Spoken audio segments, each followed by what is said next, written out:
श्री राम भक्त संत जलाराम बापा गुजराती हिंदू संत थे। वे अपने समय के महान संतों में से एक थे और उनकी भक्ति और सेवा की कहानियां आज भी लोगों के दिलों में जीवित हैं। उनका जन्म 1799 में गुजरात के राजकोट जिले के वीरपुर गांव में हुआ था। वीरपुर एक छोटा सा गांव था, लेकिन संत जलाराम बापा की उपस्थिति ने इसे एक पवित्र स्थान बना दिया। उनके पिता का नाम प्रधान ठक्कर और मां का नाम राजबाई था। उनका परिवार धार्मिक और सेवा भाव से परिपूर्ण था। बापा की मां एक धार्मिक महिला थी जो साधु संतों की बहुत सेवा करती थी। उनकी मां की सेवा और भक्ति का संत जलाराम बापा पर गहरा प्रभाव पड़ा। उनकी सेवा से प्रसन्न होकर संत रघुवीर दास ने आशीर्वाद दिया कि उनका दूसरा पुत्र जलाराम ईश्वर तथा साधु भक्ति और सेवा की अमिट मिसाल बनेगा। यह भविष्यवाणी सच साबित हुई और संत जलाराम बापा ने अपने जीवन को सेवा और भक्ति के लिए समर्पित कर दिया। 30 अक्टूबर को संत जलाराम बापा की जयंती है। इस दिन को उनके अनुयायी बड़े धूमधाम से मनाते हैं और उनके जीवन और शिक्षाओं को याद करते हैं। महज 16 साल की उम्र में जलाराम का विवाह वीरबाई से हुआ, लेकिन वे वैवाहिक बंधन से दूर होकर सेवा कार्यों में लगना चाहते थे। जब जलाराम ने तीर्थ यात्राओं जाने का मन बनाया तो पत्नी वीरबाई ने भी बापा के कार्यों में अनुसरण करने में रुचि दिखाई।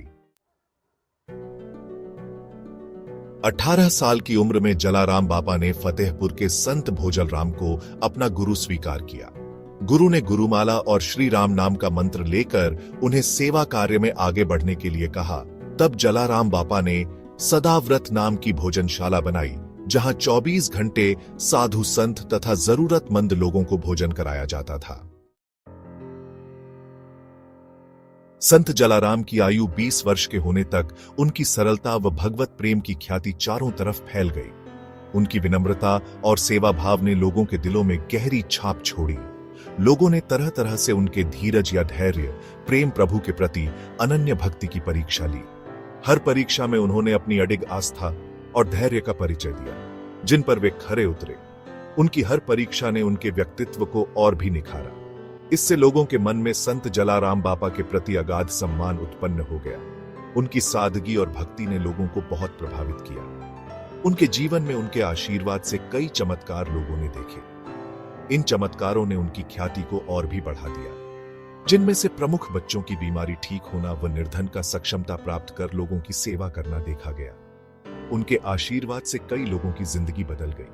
हिंदू मुसलमान सभी बापा से भोजन व आशीर्वाद लेते थे। उनकी उदारता और सेवा भावना ने सभी धर्मों के लोगों को एक साथ लाया। इस तरह वह सर्वधर्म समभाव के रूप में बहुत प्रतिष्ठित थे। उनकी ख्याति ने उन्हें एक महान संत के रूप में स्थापित किया। एक बार की बात है, 3 अरबी युवा वीरपुर में बापा के अनुरोध पर भोजन किया।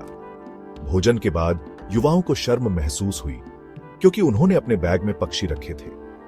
बापा के कहने पर जब उन्होंने बैग खोला तो वे पक्षी फड़फड़ाकर पक्षी उड़ गए। बापा उन पर नाराज नहीं हुए, बल्कि उन्हें आशीर्वाद देकर उनकी मनोकामना पूरी की। बापा मानते थे कि प्रभु ने मुझे यह कार्य सौंपा है, इसीलिए प्रभु देखते हैं कि हर व्यवस्था ठीक से हो। उनका विश्वास अटूट था और उन्होंने हमेशा अपने कर्तव्यों को पूरी निष्ठा से निभाया। सन 1934 में भयंकर अकाल के समय उनकी पत्नी वीरबाई, मां एवं बापा ने 24 घंटे लोगों को खिला पिलाकर लोगों की सेवा की। यह सेवा कार्य उनके जीवन का एक महत्वपूर्ण हिस्सा था। सन 1935 में मां ने एवं सन 1937 में बापा ने प्रार्थना करते हुए अपने नश्वर शरीर को त्याग दिया। उनकी अंतिम प्रार्थना में भी प्रभु के प्रति उनकी आस्था झलकती थी। कहते हैं कि आज भी जलाराम बापा की श्रद्धापूर्वक प्रार्थना करने पर लोगों की समस्त इच्छाएं पूरी हो जाती हैं।